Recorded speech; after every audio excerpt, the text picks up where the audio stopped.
Hello बच्चों, मैं Neeraj sir आप सभी को मैथमेटिक्स के इस लेक्चर में स्वागत करता हूं। आज हम लोग गॉस जॉर्डन मेथड के बारे में पढ़ेंगे, जो कि प्रीवियस क्लास में हम लोग गॉस एलिमिनेशन मेथड के बारे में पढ़े थे कि किसी भी सिस्टम ऑफ इक्वेशन को गॉस एलिमिनेशन मेथड के द्वारा कैसे सॉल्व किया जाता है। और आज के लेक्चर में पढ़ेंगे कि किसी भी सिस्टम ऑफ इक्वेशन को गॉस जॉर्डन मेथड द्वारा कैसे सॉल्व किया जाता है। चलिए वीडियो को स्टार्ट करते हैं। तो गॉस जॉर्डन मेथड अभी हम लोग पढ़ेंगे इसका वर्किंग रूल, उसके बाद एक क्वेश्चन को करेंगे और समझेंगे। चलिए वर्किंग रूल पर ध्यान देते हैं। वर्किंग रूल, तो सबसे पहले हम अपने मैन से कोई सिस्टम ऑफ लीनियर इक्वेशन लेते हैं। तो मेरा एक सिस्टम ऑफ लीनियर इक्वेशन है a1x plus b1y plus c1z equal to d1, a2x plus b2y plus c2z equal to d2, a3x plus b3y plus c3z equal to d3। ये मेरा क्या है, सिस्टम ऑफ लीनियर इक्वेशन। तो सबसे पहले हम क्या करेंगे, स्टेप 1 में जो कल किए थे गॉस एलिमिनेशन मेथड के लिए, दिए गए सिस्टम ऑफ इक्वेशन को मैट्रिक्स फॉर्म में लिख देते। चलिए स्टेप 1 क्या करेंगे, to write the given system of equation, to given system of equation in matrix form। किस फॉर्म में बाबू लिख देंगे, मैट्रिक्स फॉर्म में। चलिए मैट्रिक्स फॉर्म कहने का मतलब x बराबर b के टर्म में लिख देंगे।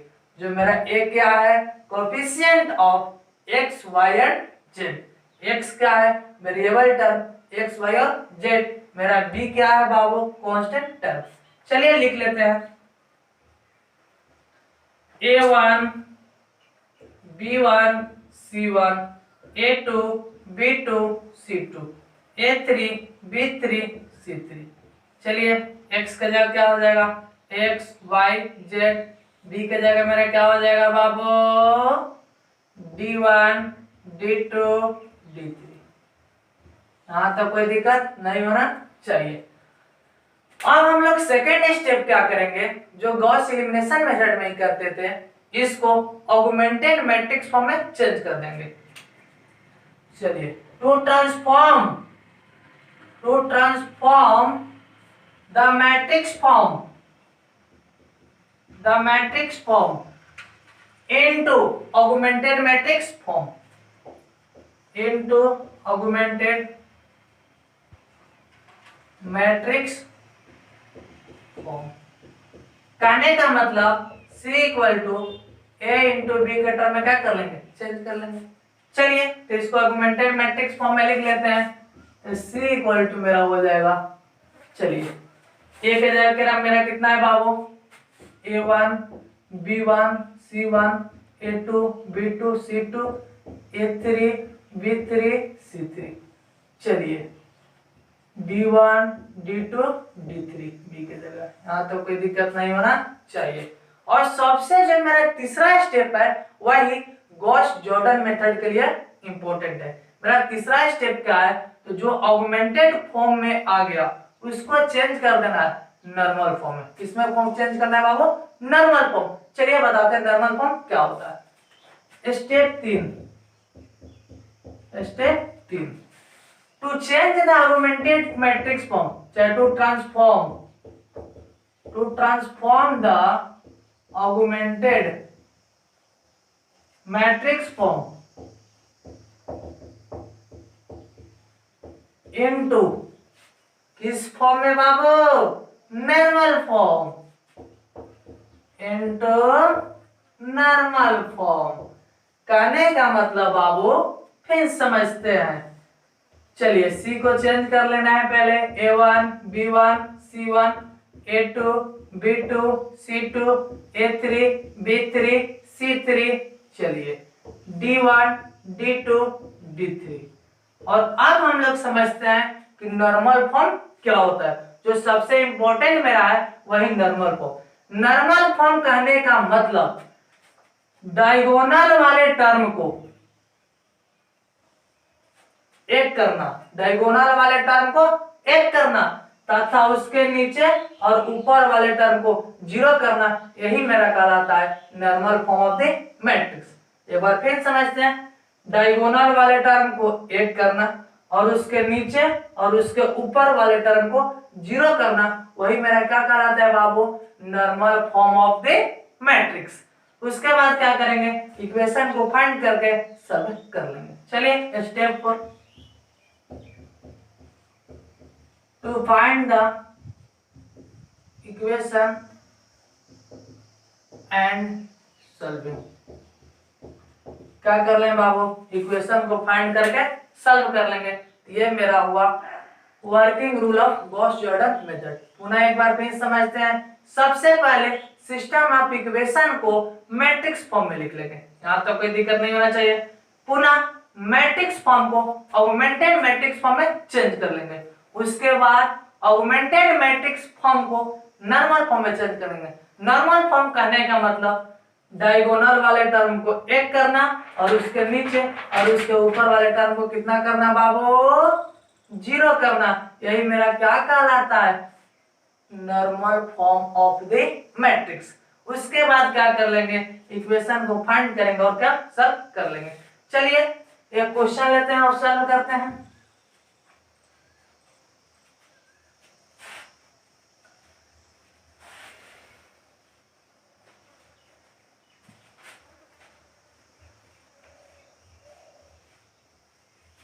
चलिए, to solve the linear equation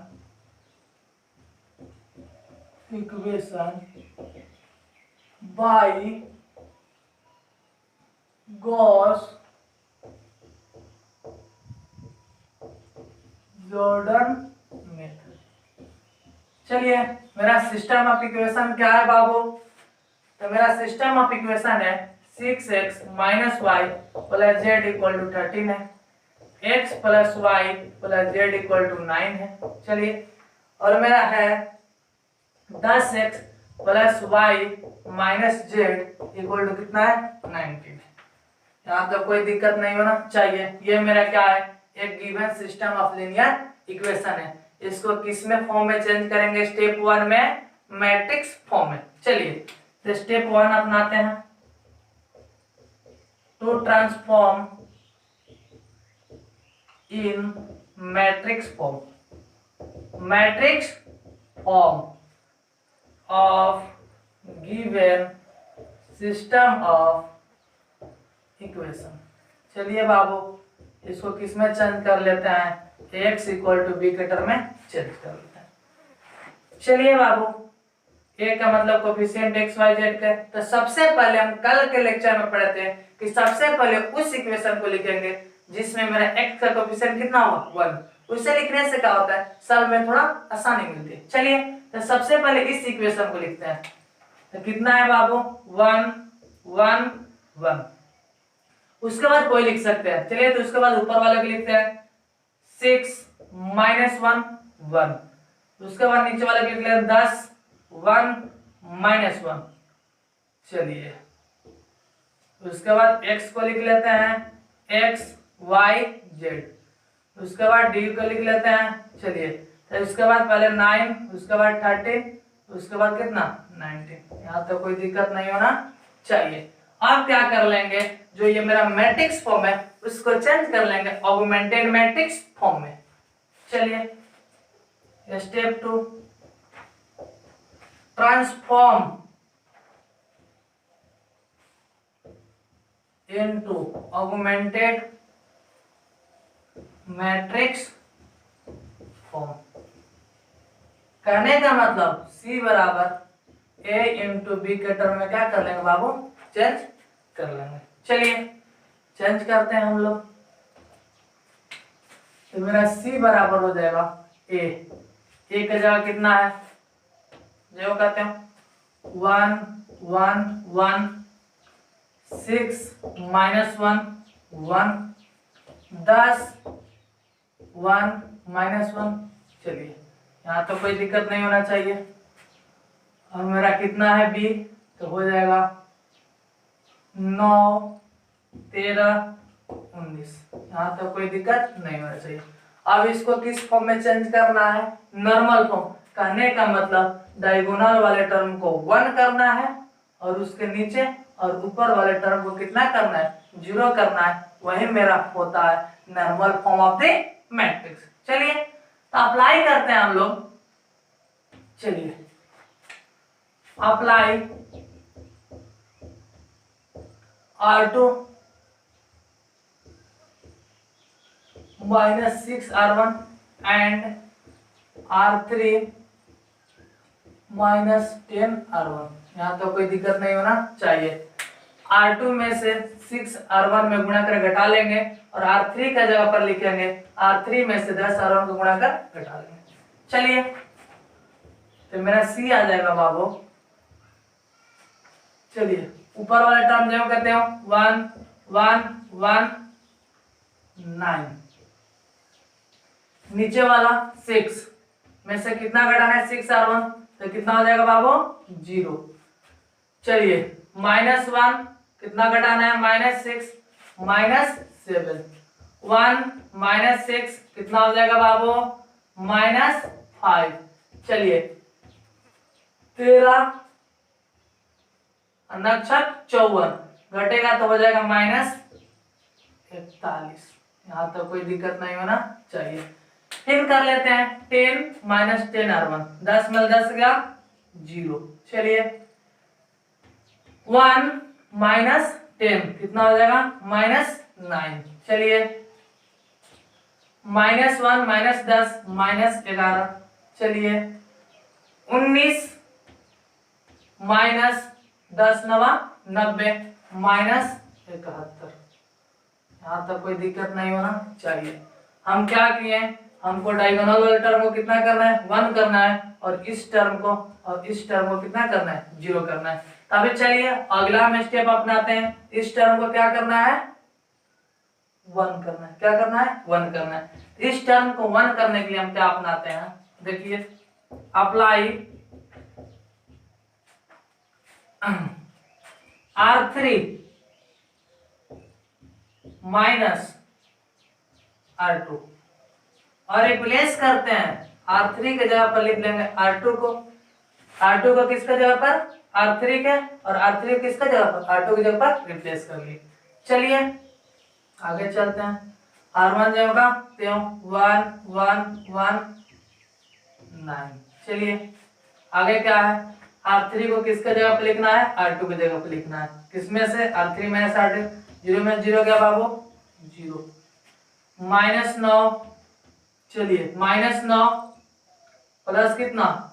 7, तो हो जाएगा मेरा -2। ठीक है। आगे है -11 प्लस कितना? 5, 11 5 कितना हो जाएगा बाबू? 6, तो हो जाएगा -6। आगे देखिए -71 प्लस 41 हो जाएगा -30। और ये वाला टर्म किसके जगह पर लिख लेंगे? R2 वाला को R3 की जगह पर। 0 -7 -5 -41। चलिए यहाँ तो कोई दिक्कत नहीं होना चाहिए। अब इस टर्म को हमको क्या बनाना था? 1। इसमें -2 से डिवाइड कर देंगे तो मेरा कितना हो जाएगा? 1।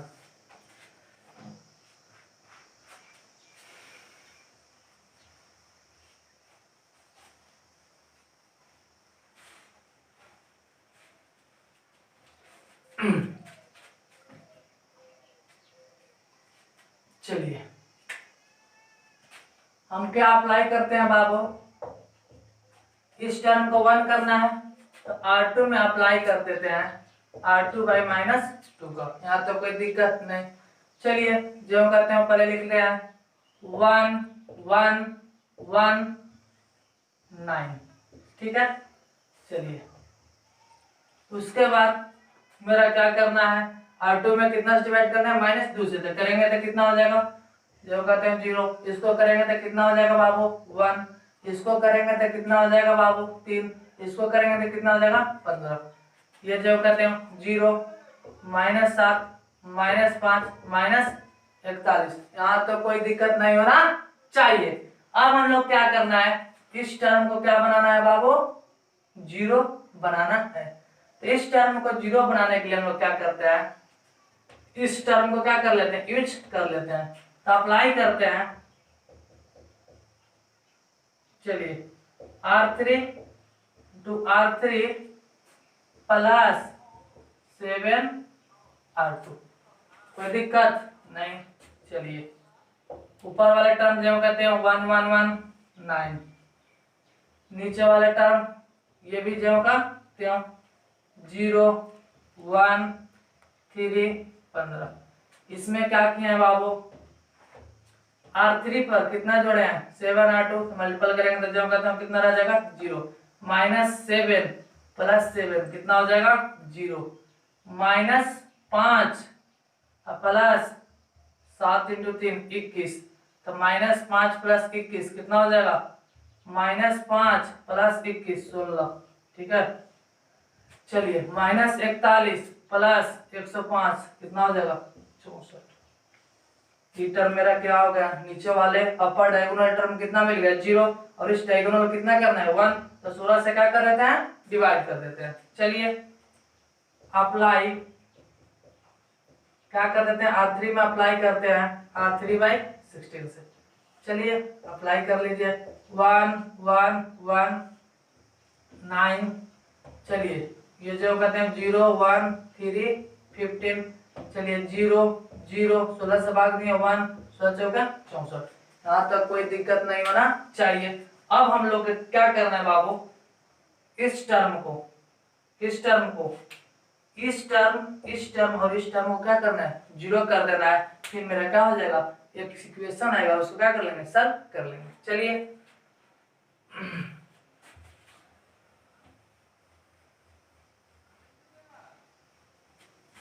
चलिए इस टर्म को हम लोग जीरो करने के लिए, चलिए अप्लाई करते हैं। हमको क्या करना है, इस टर्म को जीरो करना है। तो R2 माइनस3 R3 कर लेते हैं, और R1 माइनस R3 कर लेते हैं। यहाँ तो कोई दिक्कत, अप्लाई करते हैं R2 माइनस 3 कितना 3R3, ठीक है, एंड R1 अप्लाई करते हैं कितना में, R1 माइनस कितना R3। चलिए यहाँ तक कुछ नहीं, ऊपर वाले टर्म मेरा जाएगा। चलिए पहले हम लोग अप्लाई करते हैं R1 में से क्या घटाएंगे R3, 1 में से 0 हो गया बाबू 1। चलिए इसको अप्लाई करें बाबू, 1 में से 0 हो गया बाबू कितना हो जाएगा 1। हाँ तो कोई दिक्कत नहीं होना चाहिए। अब क्या करना है बाबू, 1 में से 1 गया कितना हो जाएगा 0, 9 में से 4 गया कितना हो गया बाबू 5। कोई दिक्कत। चलिए R2 क्या करना है, R2 माइनस 3R3, R2 कितना है 0, 0 में से 0 गया ये वाला टर्म 0, 1 में से कितना अप्लाई करना है 3 आ जाएगा, जो कहते हो 1 आ जाएगा बाबू। 3 माइनस 3 कितना हो जाएगा बाबू 0 हो जाएगा, और ये हो गया 15 अपन 3 तो 4 3 आई 12, 15 में से 12 गया कितना हो जाएगा बाबू 3, और ये मेरा कितना रह जाएगा, जो कहते हैं 0 0 1 और 4। हाँ तो कोई दिक्कत नहीं होना चाहिए। अब हमको क्या करना है बाबू, इस टर्म को कितना करना है, जीरो करना है। इस टर्म को जीरो करने के लिए हम क्या करते हैं, सिंपल अप्लाई लेते हैं। चलिए इस टर्म को हमको क्या करना है, जीरो करना है, तो एक सिंपल अप्लाई लेंगे R1 माइनस कितना R2 को, R1 माइनस किसको अपना लेंगे R2 को। अप्लाई कितना बाबू, R1 में अप्लाई करेंगे R1 माइनस R2। चलिए 1 में से 0 गया बाबू कितना 1, जो का क्यों, 1 में से 1 गया बाबू 0, 0 में से 0 गया बाबू 0, 5 में 3 गया बाबू 2। कोई दिक्कत नहीं होना चाहिए। ये सब टर्म जो का त्यों 0 1 0 3 0 0 1 4। तो मेरा आ गया बाबू, देख लीजिए नॉर्मल फॉर्म में मेरा ये जो डायगोनल वाले टर्म था एक लाना था और उसके ऊपर और नीचे वाले टर्म को कितना लाना था 0। तो मेरा आ गया। तो चलिए अब हम क्या बनाते हैं, इक्वेशन बनाते हैं। चलिए तो x बराबर मेरा किसके बाबू 2 के, y बराबर किसके 3 के और z बराबर किसके 4 के। यही मेरा आंसर हो गया x y और z का। तो चलिए फाइंड इक्वेशन, इक्वेशन में हो जाएगा। चलिए x बराबर किसके बाबू 2 के, y बराबर कितना आया बाबू 3, z बराबर कितना आया बाबू 4। यही मेरा क्या हो गया आंसर हो गया। एक बार पुनः समझ लेंगे क्या किया है। तो सबसे पहले गॉस जॉर्डन मेथड अपनाने के लिए दिए गए सिस्टम ऑफ इक्वेशन को मैट्रिक्स फॉर्म में लिखेंगे। किस फॉर्म में लिखेंगे मैट्रिक्स फॉर्म। फिर क्या करेंगे मैट्रिक्स फॉर्म को ऑगमेंटेड मैट्रिक्स फॉर्म में चेंज कर लेंगे। पुनः ऑगमेंटेड मैट्रिक्स फॉर्म को नॉर्मल फॉर्म में चेंज करेंगे। नॉर्मल फॉर्म करने का मतलब डायगोनल वाले टर्म को 1 करना और उसके नीचे और उसके ऊपर वाले टर्म को कितना करना 0 करना। वही मेरा कहलाता है normal form of the matrix. यह क्वेश्चन एसबीटी के एग्जाम के लिए बहुत ही इंपॉर्टेंट है। अगर ये क्वेश्चन आप लोग को अच्छा लगा, ये मेथड अच्छा लगा, प्लीज लाइक कमेंट और अपने दोस्तों को शेयर कीजिए ताकि सभी लोगों के पास पहुंच जाए। Thank you.